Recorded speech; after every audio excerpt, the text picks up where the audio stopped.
သူဒီငါ့ကိုချစ်တော်ကြောင့်သူ့ကိုငါကဲနှုတ်မိကျွန်တော်ဒီနေရာမှာလေကျွန်တော်မှန်သောစကားကိုပြောမယ်နော် honestly နော်ခုနဒီနေရာမှာရိုက်ပါလို့ဖျားပြောလိုက်လို့ကျွန်တော်ရိုက်လိုက်တာကျွန်တော်ဒီဟာကြီးကိုကျွန်တော်မတွေ့ဘူးသိလားလုံးဝကျွန်တော်ဒီ cross ကိုကျွန်တော်မတွေ့ဘူးကျွန်တော်ဒီနေရာမှာအခုရိုက်လို့ပြောလိုက်တဲ့အချိန်မှာကျွန်တော်လုံးဝပဲသချင်းသားထောင်နေတာ MP3 နားထောင်နေတာလုံးဝအဲ့ဒီခေါ်ကိုထုတ်လိုက်ပြီးတော့ဒီရိုက်မဲ့ကင်မရာထုတ်လိုက်ပြီးတော့ကျွန်တော်အခုချက်ချင်းချရိုက်ပြီးတော့ပြောနေရင်းနဲ့မှဒီဘက်ကိုလှည့်တော့မှဒါကိုတွေ့လားဒီနေရာမှာ angel စအများကြီးပဲဆိုတာကျွန်တော်သိတယ်မြင်နေရတယ်အများကြီးပဲမြင်နေရတာအကုန်လုံးငါ့ကိုချစ်တဲ့တကြောင်မလို့သူ့ကိုငါကဲနှုတ်မယ်တဲ့အဲ့တော့ဖခင်ရဲ့နှုတ်ကပတ်တော်ဂတိတော်ကိုခံယူတဲ့အခါမှာချစ်လားဖခင်ကိုတကယ်ချစ်လားပြောဖခင်ကိုတကယ်ချစ်ကဲကိုကဲနှုတ်မယ်အဲ့ဒါဂတိတော်ကျမ်းပိုက်ပဲနော်ငါ့ကိုဖခင်ကဲကိုကဲမယ်ဘာဖြစ်လို့ကဲမှာလဲငါသူ့ကိုချစ်တယ်ဒါပဲ full stop ပြန်ပြောမယ်ငါ့ကိုဖခင်သခင်ကဲကိုကဲလိုက်မယ်ဘာဖြစ်လို့ကဲမှာလဲငါသူ့ကိုချစ်တယ်နှုတ်ကပတ်တော်ကဘာပြောလဲဂတိတော်ကျမ်းပိုက်ကဘာပြောလဲငါဖခင်ကိုချစ်ရင်ငါ့ကိုကဲနှုတ်မယ်ဒါပဲဗိတ်သိက်ခန္ဓာတွေမခန္ဓာတွေလုံးဝမပါဘူးနော်ဟို philosophy doctrine တွေခက်ကြောင်ဟို discussing တွေမပါဘူးဟုတ်ပြီနော်ဖခင်ကရှင်းမဲ့ကျွန်တော်က free spirit မလို့ဘာသာရေးဘောင်ရဲ့အပြည့်မှာရှိလို့ကျွန်တော်ဖခင်ကိုတွေ့ရတာကျွန်တော်ရဲ့တငယ်ချင်း ministry ဆိုရင်ဒါအချင်းချင်းပြောတဲ့စကားကိုပြပြမယ်နော် Chris ငါတို့ထွက်ချင်လာတယ်ငါတို့ဘာသာရေးဘောင်ထဲမှာမနေချင်တော့ဘူးဒီဘောင်ကြီးဟာလားအမလေးဘာဂိုင်းညာဂိုင်းဆိုတဲ့အဲ့ဒီဂိုင်းနေတယ်ငါတို့ထွက်ချင်တယ်ထွက်လို့မရဘူးမင်းကထွက်သွားပြီမင်းကထွက်သွားလို့ဘာသာရေးဘောင်ပြင်မှာဖခင်ကိုတွေ့မင်းခေါ်ထုတ်နေတယ်ငါတို့ထွက်လို့မရဘူးတနာဖို့ကောင်းတယ်တိလာလောကကြီးမှာလေအများကြီးတကယ်ချင်းနေဆိုတာအများကြီးသူတို့တစ်ချိန်လုံးအဲ့စကားကိုပြောကျွန်တော်စိတ်ခဲမကောင်းရင်အောင်ကွဲတယ်တိလာရှယ်လက်ရင်ကွဲတာလေထွက်ချင်တာသူတို့သိတာပေါ့ဖခင်အပြင်မှာရှိရဆိုတော့သူတို့သိတယ်လေထွက်လို့မရဘူးလေဘောင်ပြင်ကိုဒါကြောင့်မလို့ဘောင်ပြင်ကိုထွက်လို့မရတဲ့မိတ်ဆွေတွေအတွက်ကိုကျွန်တော်ပြောချင်တယ်ဒါ another healing နော်သူတို့အတွက်ကိုသူဒီငါ့ကိုချစ်တော်ကြောင့်သူ့ကိုငါကဲနှုတ်မြည်ဘာသာရေးပေါင်တွေကနေနှုတ်လိုက်မယ်ဒီတရားဟောချက်ကိုအချိန်ပြန်နားထောင်စာလံ61အားဖြင့်ဒီဘောင်တဲကနေဘုရားသခင်အကုန်လုံးကိုဆွဲထုတ်လိုက်မယ်အကုန်လုံးကိုအပြင်ကိုဆွဲထုတ်ပြီး free spirit ဖြစ်မှသခင်ယေရှုခရစ်တော်နဲ့တွေ့မှာသခင်ယေရှုခရစ်တော်ကထဲမှာမနေဘူးစိတ်ကုန်းဝင်စားဘူးဘာသာရေးဘောင်ထဲမှာနေတဲ့ဘုရားမဟုတ်ဘူးဘာသာရေးဘောင်ရဲ့အပြင်မှာရှိတဲ့ဘုရားအဲ့တော့အပြင်မှာရှိမှပဲဒီဘုရားကိုတွေ့လို့ရမှာလေအဲ့ဒီတော့ဘုရားသခင်ဆွဲထုတ်မယ်ငါ့ကိုဘာသာရေးပေါင်းနေဘုရားသခင်ဆွဲထုတ်မယ်ဘာဖြစ်လို့လဲသေချာလား Chris သေချာတယ် I can guarantee you look at my face တခါတည်းပြောလိုက်မယ် I can guarantee you နှုတ်ကပတ်တော်အဖြစ်ပြောတာနှုတ်ကပတ်တော်ဂတိတော်အဖြစ်ပြောတာဘာဖြစ်လို့လဲသူဒီငါ့ကိုချစ်တော်ကြောင့်သူ့ကိုငါကယ်နှုတ်မယ်ဒါပဲချစ်လားဘုရားကိုတကယ်ချစ်လားတကယ်ဘုရားသခင်ကိုချစ်တယ်ဆိုရင်တခါတည်းဘုရားသခင်အဲ့ဒီဘာသာရေးဘောင်တွေကနေကဲနှုတ်မယ်ကျွန်တော်ဒီ preaching လုပ်တဲ့ဟာမှာလေကျွန်တော်ဟိုခက်ကြောင်နေလေသိတယ်မလားဟိုဗမာသင်းအုပ်ဆရာကော်လာလေကတုံးနဲ့စတစ်ကော်လာနဲ့လွယ်အိတ်လေးဒီဇိုင်းဝစ်ပြီးတော့နှိမ်ချယိုသေး 21st century မှာသက်ရှင်နေတာနော်တခုတော့ပြောပြလိုက်အောင်မသိလားလောကကြီးမှာလေအဲ့လိုမဟုတ်လို့ကိုခရစ်စနီယောကိုလက်မခံဘူးဆိုလေကိုခရစ်စနီယောတော့သိစိတ်ဝင်စားဘာလို့ဆို तू ကဘုရားနဲ့သိတယ် तू လောရမဲ့လို့ကို तू လုပ်တယ်ဘုရားသခင်ရဲ့ထာဝရဘုရားရဲ့လက်တော်ဟာဘယ်သူ့ပေါ်မှာရှိလဲဆိုတာသေချာစဉ်းစားကိုခရစ်စနီယောတရားဟောနေတဲ့အချိန်မှာသူ့ခေါင်းပေါ်မှာထာဝရဘုရားရဲ့လက်တော်ရောက်လာတယ်ဆိုတဲ့အရာကိုမြင်တဲ့လူတွေပြောင်းရင်းရှိတယ်သူ့ရဲ့ဘေးမှာသခင်ယေရှုရပ်နေတယ်ဆိုတာမြင်တဲ့လူတွေအများကြီးရှိတယ်သူ့မှာ incredible holy spirit power ရှိတယ်ဆိုတာသိတဲ့လူတွေအများကြီးရှိတယ်ဒါကြွားနေတာမဟုတ်ဒါဘာကိုပြောချင်တာလဲဒီလားလောကကြီးမှာဘာသာရေးဘောင်ရဲ့အပြင်တကယ်ရောက်မှတကယ် holy spirit ရဲ့ power ဗိတ်သိက်ထားတဲ့အကုန်လုံးကိုရတာအဲ့တော့တရားဟောတဲ့ခါလဲအဲ့တိုင်းပဲလေဟို idea လောက်ပြီးတော့ဆိုရဲဟာနှိမ့်နှိမ့်ချချနဲ့ဟဲ့လားအသင်းတော်ထဲမှာရှိတဲ့သင်းဥစရာလက်ခံတဲ့တရားမျိုးဟောတဲ့အစ်စ်ဆိုရင်တော့လေဟိုအခုအသက်ရှင်နေတာ2015မှာအသက်ရှင်နေတာဟဲ့လားဟိုနောက်ထပ်နှစ်50လောက်ပြန်ဆုပ်လိုက်အောင်နော်ဘာဖြစ်လို့လဲဆိုတော့ခစ်ကလိုက်နေရမှာလေ you have to be updated လေခစ်ထဲမှာပါနေမှရမယ်ကဲနောက်တစ်ခုက advance လေးဖြစ်ရမယ်ခစ်ရည်စီချောင်းနဲ့လေသိနေရတဲ့ minister တယောက်ဖြစ်ကိုဖြစ်နေမှရတာ advance လေးဖြစ်ကိုဖြစ်နေမှရတာကဲကျွန်တော်တို့ဗမာထဲမှာအခုဒါ by the way ကြုံလို့ကျွန်တော်ပြပြလိုက်တာ healing ထဲမှာကဲဗမာထဲမှာအတော်ဆုံးသောဟာလာတရားဟောဆရာတွေရှိပါတယ်ထွက်လာပါပြီရဲ့ Joseph Prince တို့ Joyce Meyer တို့ဒါမှမဟုတ်ထားပါ Joseph Prince တို့ Joel Osteen တို့အစင်ပေါ်မှာရှိနေတယ်ကဲဒီတရားဟောဆရာ healing power အကောင်းဆုံးတရားဟောဆရာ deliverance တရားဟောဆရာဟိုဧဝံဂေလိတရားဟောဆရာနာမည်အကြီးဆုံးဗမာတွေကတယောက်ကထွက်ခဲ့ပါစင်မောင်တက်ခဲ့ပါ Joel Osteen နဲ့တူတရားဟောမယ် Joseph Prince နဲ့တူတရားဟောမယ်ဆိုပြီးအဲ့ဒီထွက်လာတဲ့ whoever the thing ဆရာ it is whoever the preacher it is စင်မောင်ရှောက်လာတဲ့အခါမှာလေနားထောင်တော့ဒီ message ကိုပြောလိုက်မယ်သိလားခင်ဗျာပြောခိုင်းလို့ပြောလိုက်တာတက်လာတဲ့အခါကျရင်ဘာဖြစ်မလဲသိလားဟိုဘက်က Joel Osteen ဆိုJoseph Prince ဆိုတာလေ Holy Spirit power အကြီးတွေနဲ့နေတာတစ်ချက်တည်းရှောက်လာတဲ့ဗမာသင်းဥဆရာကိုလေတစ်ချက်တည်းကြည့်လိုက်ရင်ဘာဖြစ်သွားမလဲသိလားဆိုပဲမှတ်ချက်တော့ကျွန်တော်လည်းမပေးတော့ဘူးသိလားသူတို့ဘာစဉ်းစားမလဲကိုသိပြီးသားဒါဗမာလူမျိုးတွေကို lead လုပ်နေတဲ့ဗမာသာသနာကို lead လုပ်နေတဲ့ preacher ဆိုပြီးလေသေပြီးအဲ့ဒီမှာသိလား learn that ဘာလို့သိရမလဲသိလားကိုယ့်ရဲ့ဉာဏ်လေးတစ်ထွာနဲ့မလုံနဲ့ raise up လုပ်ပါ international level တက်ပါဖခင်သခင်မလုံနိုင်ကြအကြောင်းတစ်ခုမှမရှိဘူးလုပ်တယ်အရေးကြီးဆုံးချက်ကဘာဖြစ်လဲကိုယ့်ရဲ့စိတ်ဓာတ်ပဲအရေးကြီးတာအဲ့တော့ငါ့ကိုဒီလို level တစ်ခုရအောင်ဖခင်သခင်တကယ်ချင်းမြောက်နိုင်လားဆိုတဲ့အရာမေးတဲ့အခါမှာအရေးကြီးဆုံးစဉ်းစားရမယ့်ချက်ကဘာလဲသူဒီငါ့ကိုချစ်တော်ကြောင့်သူ့ကိုငါကယ်နှုတ်မယ်ငါ၏နာမကိုသိတော်ကြောင့်သူ့ကိုငါချီးမြှောက်မယ်ဖခင်ကိုချစ်လားချစ်ရင်ဖြစ်နေတဲ့အဲ့ယောဂတွေကနေဖခင်သခင်ကယ်နှုတ်လိုက်မယ်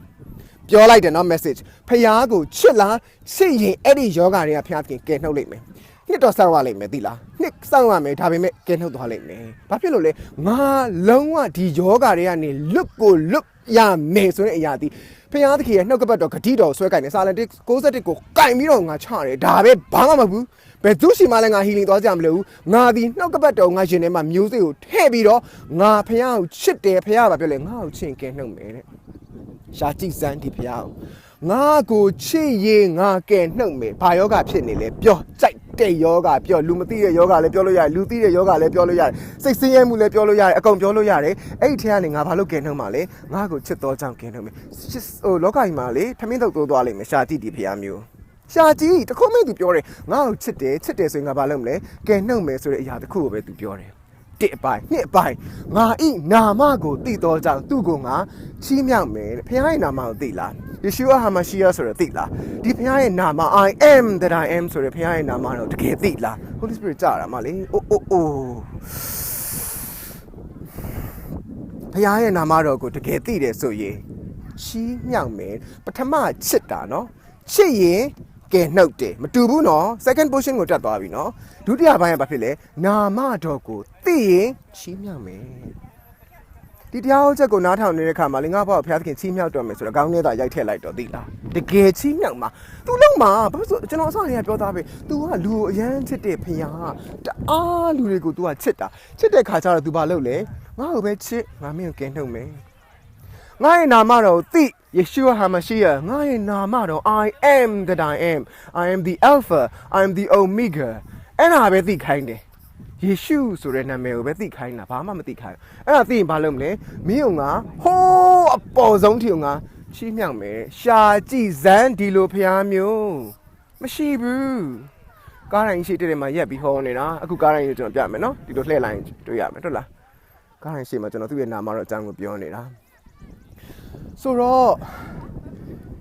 နောက်တစ်ခုကြပြီဒါကိုပြောပါတယ်အဲ့ဒီစကားကိုပြောခိုင်းတာတကယ်ရှိပြောခိုင်းတာခုနလေ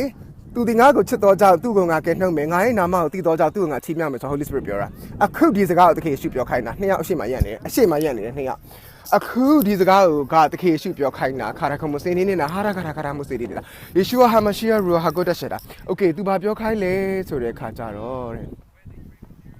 ချင်းသေးနဲ့ငကားကိုကြော်သွားပြီးချင်းသေးပြိုနဲ့ဟိုပါနင်းမယ်ဆိုတဲ့ဟာလေမွေစိုးနဲ့ငကားကိုကြော်သွားပြီးချင်းသေးပြိုနဲ့ငကားကိုနင်းမယ်ဆိုတဲ့ဟာကိုသူပြောခိုင်းတယ်သိလားamazing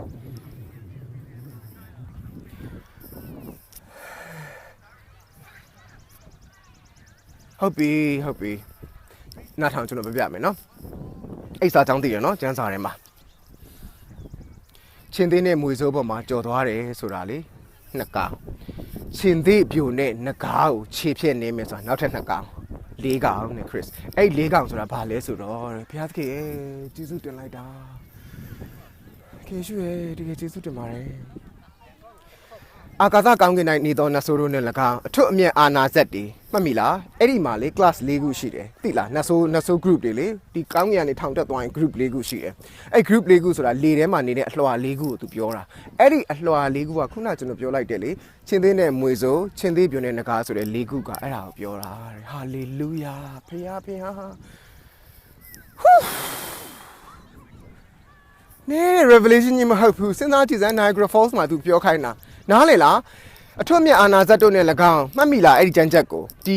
အာကာသကောင်းကင်မှာနေတဲ့နတ်ဆိုးတို့နဲ့၎င်းဒီဟာတွေနဲ့လေဒီ spiritual world တွေဒီ spiritual power ဆိုတဲ့၄ခုရှိတယ်အဲ့ဒီ၄ခုကိုစာလန်ထဲမှာငါဖော်ပြထားတယ်တဲ့ဆိုလိုရင်းသဘောကပါလေသိလားခုနပြောလိုက်တယ်မလားချင်းသေးနဲ့မွေစိုးချင်းသေးပြိုနဲ့ငကားချင်းသေးနဲ့မွေစိုးဆိုတာဟို class 1 class 2ကိုပြောတာချင်းသေးပြိုနဲ့ငကားဆိုတာ class 4 3 4ကိုပြောတာ upper level တွေကိုပြောနေတာအဲ့တော့ချင်းသေးနဲ့မွေစိုးကြော်သွားတယ်ဆိုတာလေ1နဲ့2နဲ့ဆိုတာ nothing ပဲ Chris တဲ့လွယ်လွယ်လေးလူကြော်လို့ရတယ်ငါလွယ်လွယ်လေးပြီးကြော်ထားတယ်တဲ့ ပြောချင်တဲ့ point ပါလေ Naso group 1 2 3 4 4 group ရှိတဲ့အခါမှာ1နဲ့2နဲ့လွယ်လွယ်လေးမင်းကြော်သွားလိမ့်မယ်ငါရဲ့နာမတော့ကြောက်စလန်61အရာ3နဲ့4နဲ့ကြာကြော်တာမဟုတ်ဘူးခရစ်စခြေထောက်နဲ့နင်းရမှာတဲ့ဘာပြောလဲရှင်သေးပြိုနဲ့ငကားကိုခြေထောက်နဲ့နင်းချတယ်ကလူနင်းတာကောင်းကောင်းနင်းချတာနော်ဟာလေလုယာတကယ်ပြောတာဗျာဒီလောက် powerful ဖြစ်တဲ့ revelation စာလံ61မှာလေရှင်သေးနဲ့မွေစိုးချင်းသေးပြိုနဲ့ငကားဆိုတဲ့ဒီ၄ခုဟာအကသကောင်းငင်နဲ့နေတဲ့နတ်ဆိုးဆိုတဲ့ဒီ၄ခုနတ်ဆိုးလေးမျိုးအထွတ်အမြတ်အာနာဆက်ဒီ dominions power တွေအကုန်လုံးကိုရှင်းနေဆိုတာလေသက်သက်နဲ့တကူတစ်ခါမှမကြုံဘူးပြောသားပဲ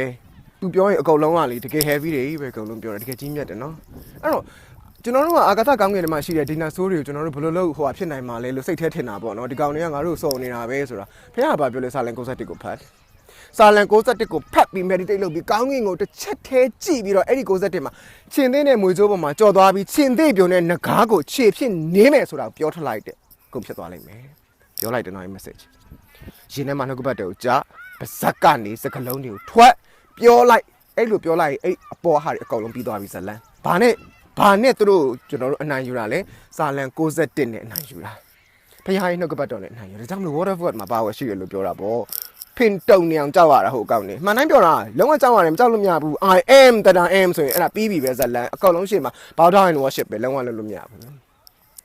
နောက် clip ကျွန်တော်ပြမယ်ဟိုဟာလေးကိုရေကန်လေးကိုကြည့်လို့ရအောင်ဟင်းလေးမြအများကြီးထွက်နေကျွန်တော်ခန္ဓာကိုယ်လက်တွေဆိုပူနေတာပဲ angel စီကလည်းဒီမှာလေစင်းနေတာပေါ်ကနေအရှိမဒီမှာကျွန်တော်ကြည့်နေတဲ့ view ကအဲ့ဒါအဲ့မှာစင်းချနေအဲ့တောင်ကြီးပေါ်မှာအများကြီးပဲအဲ့မှာရက်နေတဲ့အချို့သောသူတွေအဲ့ဒါဟိုကမဟုတ်ဘူးသိလားလူတွေမဟုတ်ဘူးလာရက်နေတယ်သူတို့ကြည့်နေတယ်ကျွန်တော်အများကြီးပဲအဲ့လူတွေနဲ့လမ်းလျှောက်နေတဲ့လူတွေကြားထဲမှာလည်းကြော်စီအများကြီးရှိတယ် anyway healing ရဲ့နောက်ဆုံးအပိုင်းကိုကျွန်တော်တည်တည်ချာချာပြောချင်တယ်အဲ့ဒါကိုမှတ်ပါနော်အဲ့ဒီစာလံ61မှာ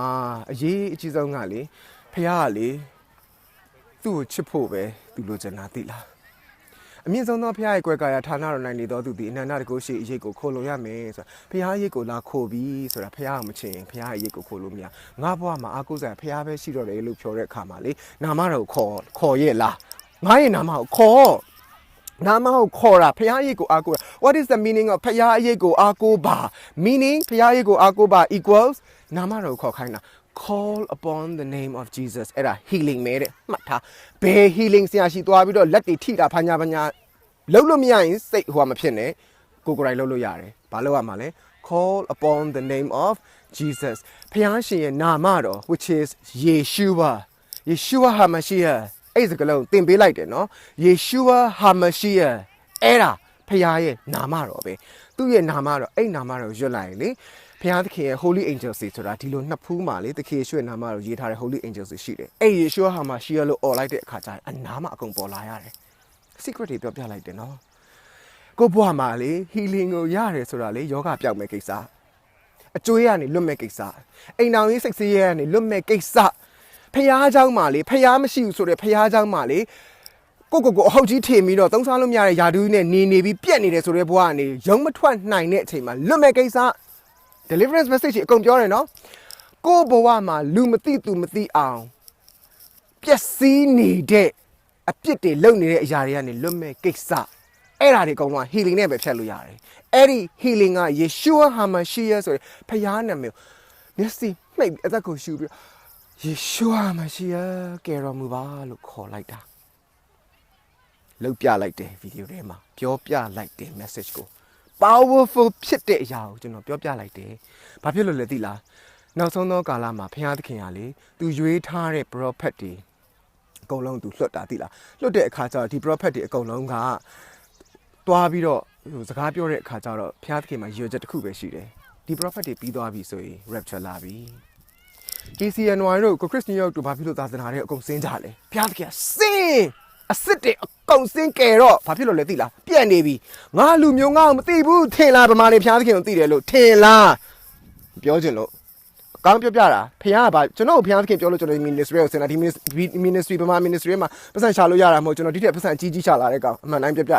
ဘာဖြစ်လို့ဖခင်သခင်ကျွန်တော်စင်ခိုင်းလဲသိလားခရစ်စီရဲ့ငါလူမျိုးတွေငါ့ကိုမသိဘူးသိအောင်သွားပြောပြပေးပါဆိုတဲ့အရာကိုသူက request လုပ်လို့ကျွန်တော်စင်းမိသာသနာထဲမှာပြောတာအဲ့တော့နောက်ဆုံးသောကာလမှာအစ်စ်တွေအကုန်စင်း